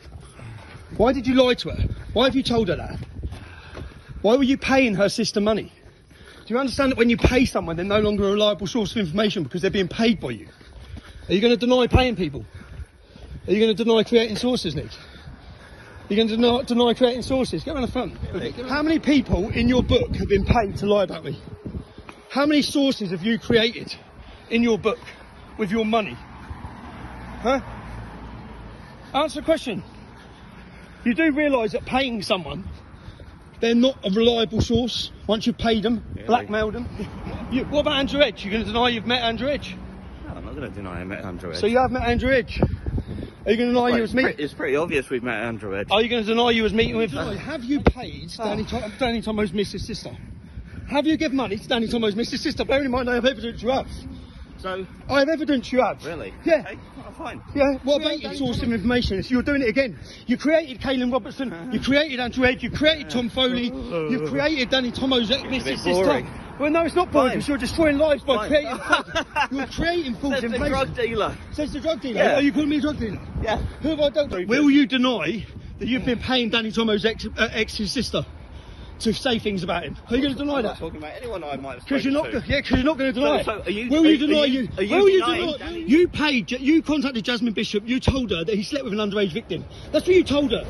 You lied to her to get her on your side. You got her angry. You got her angry, so she would say things. I didn't need to lie to her at all. Did you? Did you say to her that he slept with an underage girl? Did you say to her that Danny Tomo slept with an underage victim? Find out in my book. You'll find out what my allegations are in my book. Allegations are only that because you pay people. As we found out, you've been paying people. When you pay someone, you can't run a source in your book making allegations when you're paying them to say it. That doesn't work like that. It's not a reliable source of information. Find out what my book says. No, because your book is full of created sources that you've created with money, blackmail, drugs. One more question. Father to father, do you think it's fair that you put a picture of my children's home online when you know people want to kill them and rape them? No one's identified that home. No, you put a picture of my children's home online. You have. Yeah. And you have. And you doorstepped. Yeah. My partner. No, I didn't doorstep my partner. Your people did. No, not my people. Really? A woman who was scared in her home doorstepped your partner because you put a picture of her home online and then turned up there looking for me, which you're aware of because she contacted you multiple times. You didn't take her house down. Why did you take it down once your wife told you to take it down? Why did you then delete the picture of her house? Because you know it was wrong, Nick. You play dirty tricks and you try and put targets on people's houses. Tricks. Sharon Clough. Explain what happened with Sharon Clough. What you say? You create sources. I've got evidence of 7 sources you've created. You pay them. When that story comes blackmail out, them. When that story you pay comes them. out, you blackmail them. I know you've got the media waiting to run your stories. Yeah, I know you have. I know you have. Because that's what your job is. Your job is to create the source, create a lie, and then the media wait there and pump it. Yeah. That's what you do. And I'm exposing you for it in a documentary. No one's going to trust you. No one's going to trust your sources. You can't talk like you're a hero for women. You scared a woman in her house so much she had to come crying to your missus. You scared her in her home with her little 12-year-old daughter. They're still scared now because of your actions. Okay? You intimidated Ashley and her little boy. He's not allowed to play outside. You put a picture of my kids up in my kid's home. I know how it feels because my kids are scared because of your actions. So don't talk to me about women because you scared women. Sharon Clough got beaten up. She's an old age pensioner. She got attacked because of you. Shit. Fine, okay, You're chatting shit. You're creating a source. You're paying someone. Fine. You're paying, and I've got evidence of it. Fine. Every step of the way. Sure, and I've got lots of evidence as well. No, you haven't. You've got sources that you've paid. Why have you turned up today? Why have you turned up today? Nick, I've been working on this for months. I know you have. Yeah, I've been working on it for months. Yeah. Months. Yeah. I'm exposing how you create your sources. Right. No journalist will ever trust you again. Really? But then they don't. They know what you're doing. You're all working hand in hand. As you just said, you've got the media waiting to run your stories. No, you told me that. You write the stories for them. Oh, really? Yeah. Yeah. You're part of the deep state, Nick. Yeah. You paid Tom Foley. Uh-huh. What, yeah? Are you going to deny paying him? You paid Andrew Edge. You create your sources of information. Better than dealing drugs, though, isn't it? Now, I've cut 30 minutes down, but I want you to be able to listen to his answer to each of the allegations. So listen to this. I know you've got the media waiting to run your stories. Yeah, I know you have. Great. I know you have. Because that's what your job is. Your job is to create the source, create a lie, and then the media wait there and pump it. Yeah. That's what you contacted Jasmine Bishop. You told her that he slept with an underage victim. That's what you told her. You lied to her to get her on your side. You got her angry. You got her angry so she would say things. I didn't need to lie to her at all. Did you say to her that he slept with an underage girl? Did you say to her? Will you deny that you've been paying Danny Tomo's ex's sister to say things about him? Are you going to deny that? I'm not talking about anyone I might have Because you're not going to deny it. So are you, will you deny what about Andrew Edge? You're going to deny you've met Andrew Edge? No, I'm not going to deny I met Andrew Edge. So you have met Andrew Edge? Are you going to deny you was me? It's pretty obvious we've met Andrew Edge. Are you going to? You paid Tom Foley. Uh-huh. What, yeah? Are you going to deny paying him? You paid Andrew Edge. You create your sources of information. Better than dealing drugs, though, isn't it? This is no longer about accusations from Tommy Robinson. It's no longer about the covert recordings, whether it be of Tom Foley, Andrew Edge, or whoever else you've heard from. We now have it from the horse's mouth. I want you to listen one more time and get the confirmation, because he admits it all. He confirms it. Listen one more time. You paid Tom Foley. Uh-huh. What, yeah? Are you going to deny paying him? You paid Andrew Edge. You create your sources of information. Better than dealing drugs, though, isn't it? A drug dealer? Really? Come on. Even you people that don't like me. I've been accused of lots of things before, but Nick, a drug dealer? A racist hasn't worked, extremist hasn't worked, Islamophobe hasn't worked. I know, I'm that desperate, I'm getting questioned, I'm getting exposed. You're a drug dealer! He does not care. He's that comfortable with what he's been doing. Yeah, so? Yeah, I did. It's not as bad as drug dealing. What? He's admitted and accepted the criminality he's been involved in. Now, what we're looking at is women scared in their homes, to the politicians, to people watching this, trade unionists, politicians, journalists, the actual journalists who care about journalism. I'm presenting this to you. I haven't presented anything that's not backed up with evidence. Now, I know I'm not perfect. I know I have a past and I have a history. I'm also aware that I'm not the moral example for everyone to follow. I've had my flaws. But this documentary has been put together to expose to you, if you care about democracy, if you care about free speech, criminal organisations like this must be stopped. Journalists sit waiting hand in hand with these guys. These guys create their sources. You are lying to the British public. The next time you watch a documentary, whether it be Panorama, Dispatches, the next time you read a newspaper and it involves these guys, you know you can question everything because you know you're being fooled and you're being lied to. We've had a mole on the inside of Hope Not Hate for over 12 months. Someone that's worked with them for nearly a decade, feeding us back information about their wrongdoings, about how they conduct their so-called investigation. Yeah, well, they all do that. I mean, they're all quite, like, you know, I mean, I've been into this guy for about 10 years. Yeah. 10 years, Tommy, and you know, sometimes, like, you know, I mean, I'm in regular contact. He's what he's really, what like I say, what he wants to do is, you know, I mean, he wants to just cripple you, like, financially, forever, so you can't do anything. Just to prove to you all the legitimacy of our mole, Nick Lowell's released his first ever image of the front cover of his new book called Tommy, coming soon on the 10th of the 7th, 2022. More than a week before that, here's an image of the front cover of his book on my phone on the 30th of the 6th, 2022. which I received from his mole, Rob. But it didn't, and then I've just spoken to him today, not today, yesterday, and that's when he sent me that picture, and he said to me, don't put it out. And then he said he's going to drop it over the weekend, and then he turned around and he just, with a book, you know, basically there's a deadline and he's got to get it in now. So it hasn't even gone to print. But what's the story of the book? What is his story? Oh, the book, well, it goes through, it's just about you, how you started. So it goes all the way back to the UDL days, who was involved, and then what's been going on since then. But he can write what he wants. I mean, all he's got to do is back it up with people. At making allegations. Yeah, so he'll meet people, someone will say, he'll get someone or pay someone to say anything. And then he'll run a story. But that's what he's been doing. What's he been doing? He's been getting people that maybe that were in the old EDL, or people that are around today, or people that he's met or known, or people that he's contacted. Our suspicions about Hope Not Hate creating sources was confirmed very early on.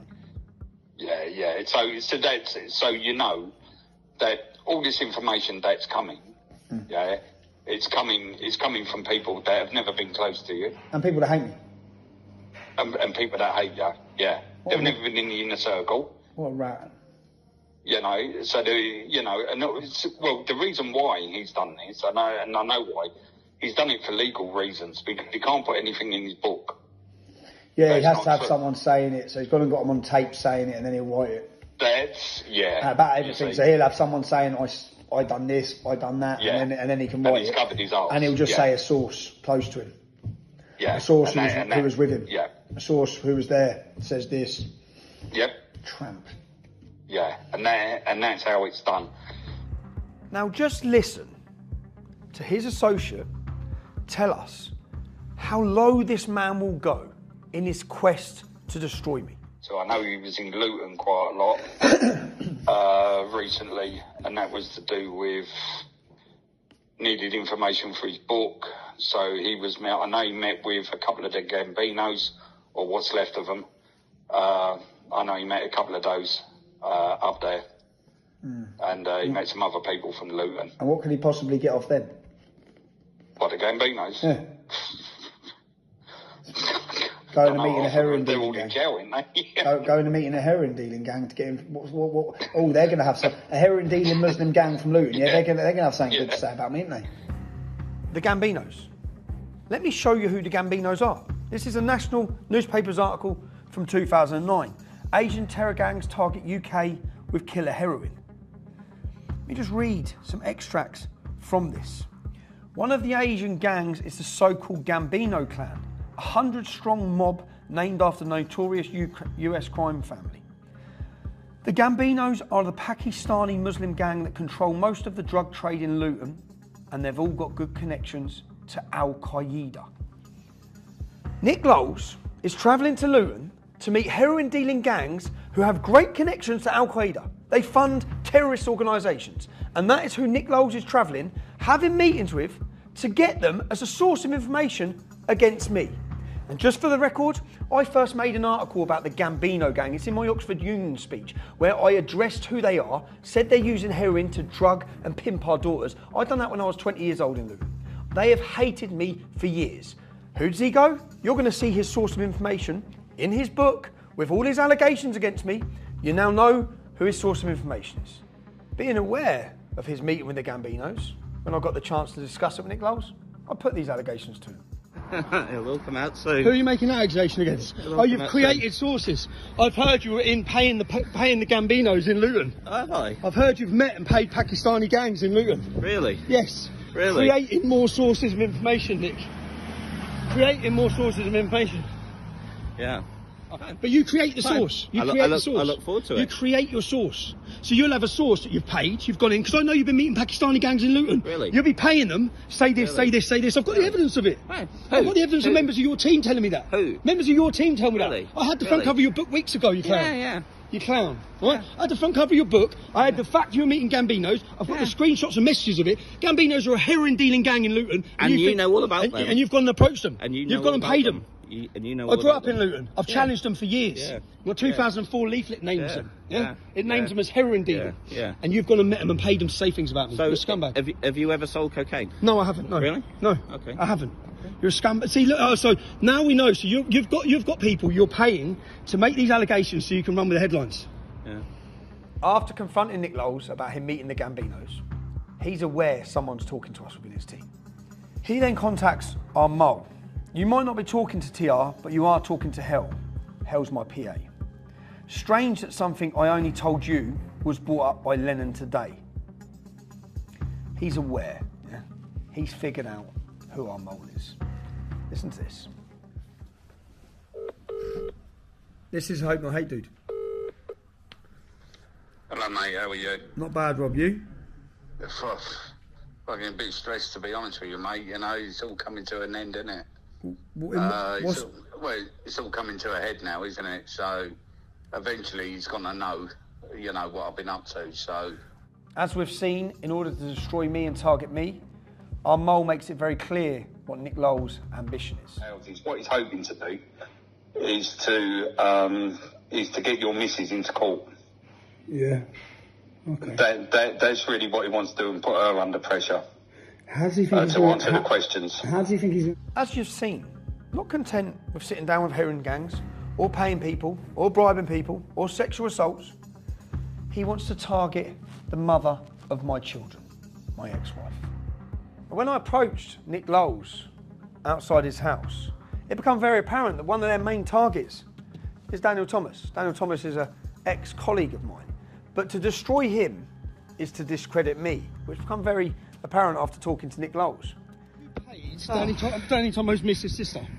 Have you given money to Danny Tomo's Mrs. sister? Bearing in mind I have evidence you have. So I have evidence you have. Really? Yeah. Okay, fine. Yeah. What about Danny Tomo's you Mrs.? show your evidence and I'll show what my about evidence. Danny Tomo's Mrs.? What? The one who was beaten up by Danny Tomo?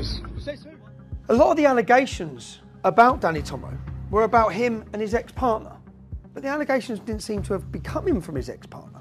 They seem to be coming from other sources that no doubt Nick Lowles has created.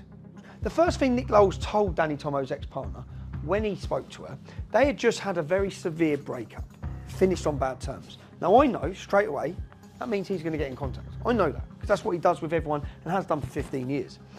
But the first thing he tells her is that Danny Tomo has been sleeping with an underage victim of sexual exploitation. A total fabricated lie. The intention to anger his ex-partner, to get her on side, then out comes the money. We find out that he's been paying her sister, who doesn't have a very good relationship with Danny Tomo either. He's been paying her. So you... Go on, carry on, talk. Okay, so you're willing to accept, yeah? So you're telling me you got paid by this journalist to talk shit for 20 minutes? How much did he pay you, Kane? How much did he pay you, Kane? How much did he pay you? I don't have to confirm nothing to you. I know how much he paid you. Jazz told me, 300 quid, and she got half. Yeah? Is that right? Is that all? All right, that's what Jazz got, yeah. When Jasmine was made aware of the allegations being made by Nick, or one of his new created sources, she attempted to call Nick over 25 times, but he refused to answer, probably hiding under his bed, awaiting the release of this documentary. Here was her voice recording, which she left for him.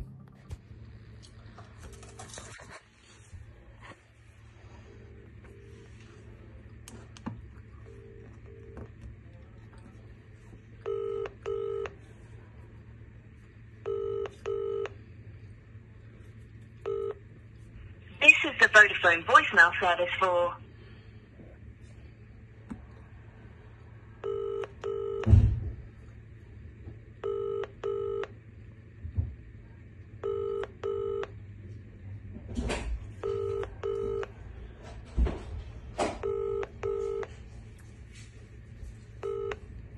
This is the Vodafone...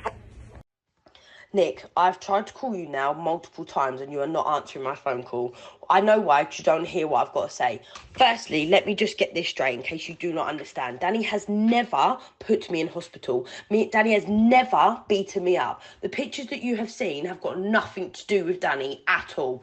Secondly, you've paid my little sister, who hates Danny more than anything in the world, to talk shit about Danny.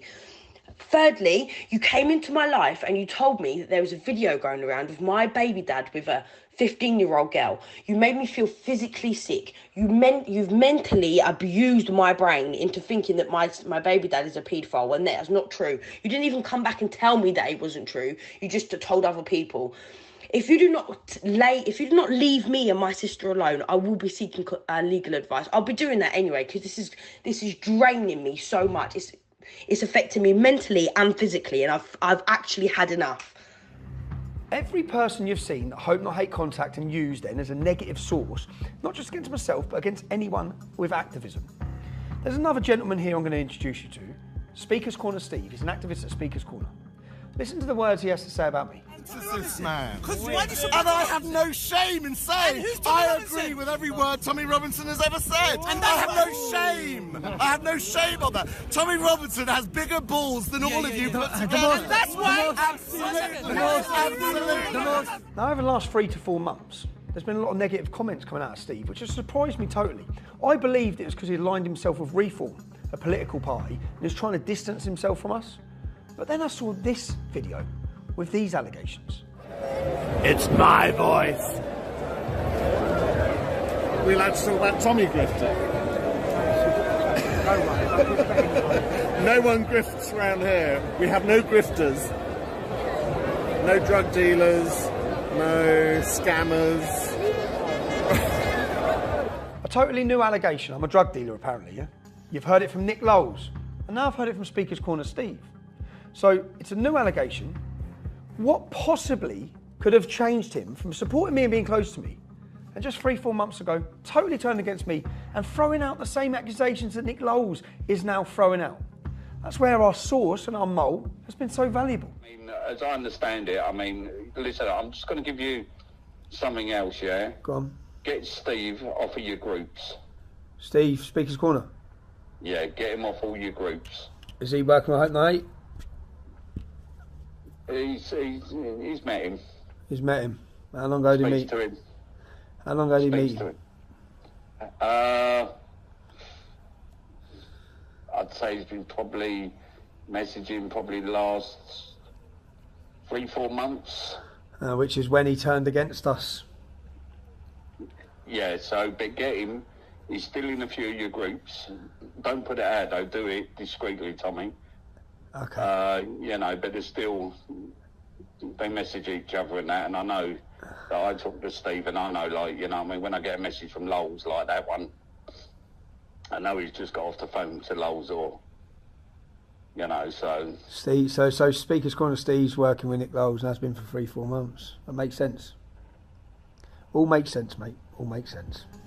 I decided to ring Steve and see what he's got to say for himself.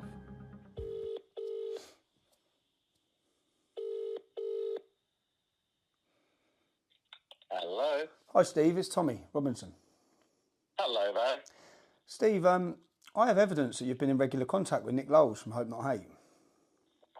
Do you? How would you have that? I have it, mate. So when was the first time you started getting in contact with him, Steve? Why? Why? Why? Just want to see what your relationship is with him and how long it's been going on. Why is that? Well, because you've totally gone on an attack and totally changed, and it seems to be, from the timing I've been given, since you become a regular contact with Nick Lowles. A simple question is, what is your relationship with Nick Lowles? When did you start having contact with Nick Lowles? It's absolutely irrelevant to anything. Again, Okay. I know you're going to try and spin some I've also watched Steve. I've also watched a video of you making allegations that I'm a drug dealer. Have you not ever been? No. So where have you? Why would you be throwing that out? That I'm a drug dealer. Multiple sources. It's a common statement. Multiple sources. You must be aware of that. So no, only you and Nick Lowles. So that's what I'm wondering. Where's the source? What's your multiple sources that I'm a drug dealer? Multiple people have told me. Okay. It's the common rumour out on the street. Coming from? Multiple people. Such as? Multiple sources. I'm gobsmacked that you're not aware of it yourself. Such as? So what you're saying is, I've watched you make the accusation, you've said I'm a drug dealer.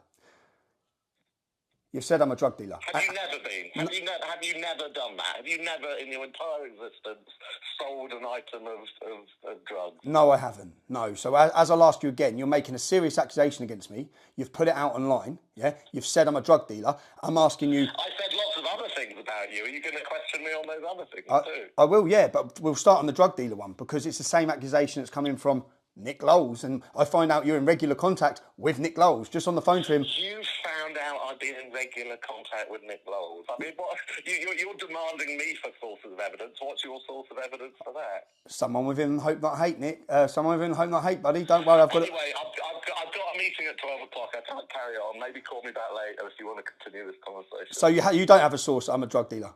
You're just putting it out there. You're just putting it out there. The same thing that Nick Lowles is putting out there, and you're meeting with him. Obviously, I've included the recordings, the covert recordings of me talking with my source over many months, within Hope Not Hate, my mole. But the reason I've done that is because he's been outed. They know he's been in cooperation with me. This is the last message Nick Lowles sent to him just yesterday, once Nick Lowles knows he's been outed. And he began crying. Don't you fucking dare tell me to step back and not make it personal. It is fucking personal. And I'm going after Tommy and everyone who stands with him. And then he says he's lost the plot. He sounds like an emotional wreck. So Nick's been outed. He knows what's coming. And these are more threats, because what does this mean? This means he's going to work with the British state, he's going to work with the establishment, probably work with the police. They're going to attempt to destroy us even further than they already have, with their lies, manipulation, their criminal behaviour. Now let's just look again and ask ourselves a question. There's a list of people who have been close to myself, close to other activists at different times, very close, and then full 360 turned, gone on the attack. What have Caelan Robertson, Jim Dowson, Jada Franson, Andrew Edge, Tom Foley, Steve from Speaker's Corner. What has every one of these people got in common? Hope, not hate. But more worryingly, who else are they targeting? Who else is working with them? You'll see, because you'll be seeing the people coming out against us or slandering us. Now, a particularly nasty speciality of Hope Not Hate is the targeting of women, and vulnerable women at that. Listen to another last recording from our mole within Hope Not Hate. That's why most people, people fall out of me, and then then he recruits them and they tell him what he wants to hear. Yeah, the same thing what happened with Lucy Brown. I mean, what happened with Lucy Brown, as soon as all that shit happened with Lucy Brown, is that they approached her because they knew she was vulnerable. Hope Not Hate did, yeah. Okay. Yeah, and because she was like she is. At that time, Lucy was vulnerable, which is when they strike. I'm not making the allegations Lucy's done anything wrong. Hope Not Hate have tried to coerce her at a vulnerable time in her life, just as they have Danny Tomo's ex-missus as well. They had a relationship breakdown, a severe breakup, and in step Hope Not Hate. They also targeted Danny Tomo's ex-missus' sister. All three of these women at that time were vulnerable. But let's look at the other women that they've targeted in their home. Whether it be the female whose property they put up with, who lived with her 12-year-old daughter, who was terrified in her home after the targeting, or it be Sharon Claff, an old grandmother who was violently beaten and attacked because of their lies, or Ashley and her children now scared in their home, having to fortify it. Even the mother of my children, my ex-wife, who they've targeted her property, purposely doing it time and time again, or even my mother and father, who are old age pensioners who should be able to enjoy peace in their home. Their target every time is to target vulnerable people and families. As we end this documentary, Hope Not Hate are currently under criminal investigation by 3 separate police forces, including Greater Manchester Police.